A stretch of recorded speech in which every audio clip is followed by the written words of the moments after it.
c'est parti mon kiki. Bonjour Marie. Bonjour. Comment tu vas? Ça va, ça va. Écoute, aujourd'hui on va aborder un sujet qui est quand même important. Oui. C'est celui de la colocation. Ah, la colocation. Voilà, et alors tu as des secrets à nous dire pour que ça réussisse bien, parce que c'est pas toujours évident hein, d'être en colocation. Surtout que là je sors d'une colocation qui a duré 6-7 mois.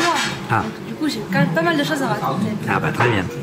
Alors d'abord, cette colocation, tu l'avais prise disons en même temps que ton colocataire, ou lui était déjà, ou elle était déjà dans les lieux? Comment ça s'est passé? Alors moi je suis un petit peu arrivée comme le cheveu sur la soupe. Ouais. C'est-à-dire que mon colocataire avait déjà trouvé un appartement. D'accord. Moi je suis arrivée après. Oui. Donc ça a été un petit peu à moi de m'adapter. D'accord. Et comment ça s'est passé? Alors il y avait une grande surface, ou vous étiez l'un sur l'autre? C'était un homme d'abord? Ah oui, c'était un homme et Ouais. on était un petit peu l'un sur l'autre. Ah. Donc c'était vraiment une petite surface à se partager à deux. Oui. Donc finalement c'était plus de l'arrangement plus que de la colocation. Et donc on vivait, on essaie toujours d'arranger l'autre quand on vivait ensemble. D'accord, alors on va commencer, c'est-à-dire qu'en permanence dans une colocation, il faut mettre bien les limites de la liberté d'un côté, et puis aussi du partage des tâches et de l'argent de la colocation. Voilà, alors d'abord il faut avoir ce qu'on appelle un peu son jardin secret, il faut quand même garder un petit peu d'intimité. Donc l'idéal est quand même d'avoir une chambre à soi, chacun ait sa propre chambre. Si c'est possible, oui, voilà, avec ses propres affaires, si c'est possible. Alors comment tu choisis ton colocataire d'abord? Alors déjà il faut choisir le sexe de son colocataire. C'est une chose qui est quand même très très importante parce que les sexes ont quand même différents caractères. Oui, bien sûr. Plus ou moins forts. Ah, tu te souviens qu'on avait fait une vidéo sur les différences entre les hommes et les femmes? Voilà. Avec toi d'ailleurs. Il faut savoir aussi est-ce que c'est un ami de longue date, parce que la colocation peut aussi rompre une amitié, il ne faut pas l'oublier. Ou alors est-ce que c'est une personne que l'on ne connaît pas? D'accord. Donc à ce moment-là, comment on choisit cette personne? Est-ce qu'on lui fait faire un questionnaire? Est-ce qu'on lui pose des questions? On passe un petit moment avec lui puis on voit. Voilà, un petit ou un grand moment. Parce que si on doit passer plusieurs mois ensemble... Donc une fois qu'on l'a choisi, c'est point 2 où on définit des règles? Alors, il faut définir plein de règles. Des règles de ménage, des règles de budget, des règles de vie. Alors les règles de ménage, on va les voir une par une. Les règles de ménage. Alors le ménage, il faut que tout soit propre. Surtout chez moi, surtout ça dépend, on va dire que les pièces, tout ce qui est cuisine, salle de bain, toilette, on va dire que ce sont les pièces les plus importantes. Donc soit on est responsable, on arrive à... Bon, mais quand c'est sale, ou même quand ça l'est pas, on prend ses responsabilités, on nettoie. D'accord. Ou alors, des fois, il faut carrément tenir un calendrier, il faut vraiment définir des dates à laquelle les choses doivent être propres. Alors là, comme tu étais avec un colocataire, donc comment vous aviez résolu le problème de la tablette des toilettes? Que les hommes la lèvent tout le temps et les femmes la baissent tout le temps. Alors elle était tout le temps baissée. Alors on n'a jamais eu la conversation, mais elle était tout le temps baissée. Alors est-ce que c'était pour me faire plaisir? Est-ce que c'était un réflexe? Je sais pas. À mon avis, il n'y pensait pas. Parce que... Non, après répartition des tâches, on s'était réparti les tâches, on les respectait. D'accord. Et alors ensuite, quand vous aviez des invités chacun?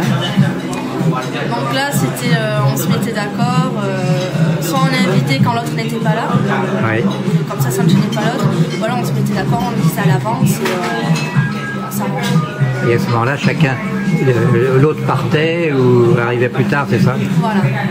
Vous étiez fumeur? Non. Ah oui, ça c'est une condition importante. Ça c'est quand même un point important, on était les deux non-fumeurs. D'accord. Alors maintenant au niveau d'abord du contrat, comment ça se passe?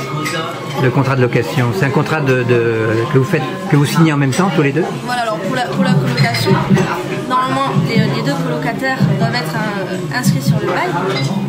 Donc les deux colocataires ont leur nom sur le contrat. Ça c'est le côté légal. Voilà, côté légal. Après bon, les colocations illégales, je pense qu'il doit y en avoir autant que les légales. Parce qu'après dès qu'il y a un problème dans l'appartement, tout est à la charge du locataire. Parce que si les deux colocataires ont signé le bail, s'il y en a un qui s'en va, l'autre doit partir aussi ou prendre à sa charge la totalité. Ça je ne sais pas. Après je sais que dans tous les bails il y a un préavis de 3 mois. Donc durant ces 3 mois, les colocataires ont le temps de se mettre d'accord. Alors tout à l'heure nous évoquions un point extrêmement important et d'actualité. Qu'est-ce qui se passe avec la loi Hadopi? Ah, la connexion Internet. Ah, alors. D'abord, toi, tu télécharges? Non, jamais. Ah. Bonjour. Après, tu pourras... Oui, voilà. Donc je ne télécharge pas. Alors, ah bah, très bien. Alors, comment tu regardes tes séries? En streaming. D'accord. Et donc, il faut faire très attention. Oui, donc vous nous laissez, puis après, je vous filmerai. Après. Donc voilà, il faut se mettre d'accord sur à qui appartient la connexion Internet, parce que si l'autre colocataire télécharge, si finalement il se fait attraper par les autorités, bon, c'est le propriétaire de la connexion qui... D'accord. Le mot Adobe, c'est fini. Oui, il paraît. Voilà, là on arrive vers la fin. Qu'est-ce que tu donnerais comme conseil pour que tout se passe harmonieusement dans le meilleur des mondes? Alors surtout déjà connaître un maximum son colocataire, connaître ses défauts, finalement on va dire les avantages de la colocation, connaître, savoir déjà si il va bien savoir entretenir l'appartement, si on a à peu près les mêmes horaires de vie. D'accord. Est-ce que une question comme ça, je ne sais pas si tu pourras y répondre, mais est-ce qu'une colocation, ça peut finir plus si affinité, comme on dit? Ah, ça c'est à voir. C'est à voir. C'est à voir. Ah bon, c'est possible. C'est un moyen en fait aussi efficace que mythique, non? C'est ce qu'on commence déjà par vivre ensemble avant même de savoir si on se plaît mutuellement. Ah, d'accord. Donc on commence un petit peu par la fin. D'accord. Bon bah écoute, c'est parfait. Donc maintenant, bienvenue à tous les colocataires qui vont regarder cette vidéo. Abonnez-vous et votez dans la vidéo. À bientôt Marie. Au revoir Marie.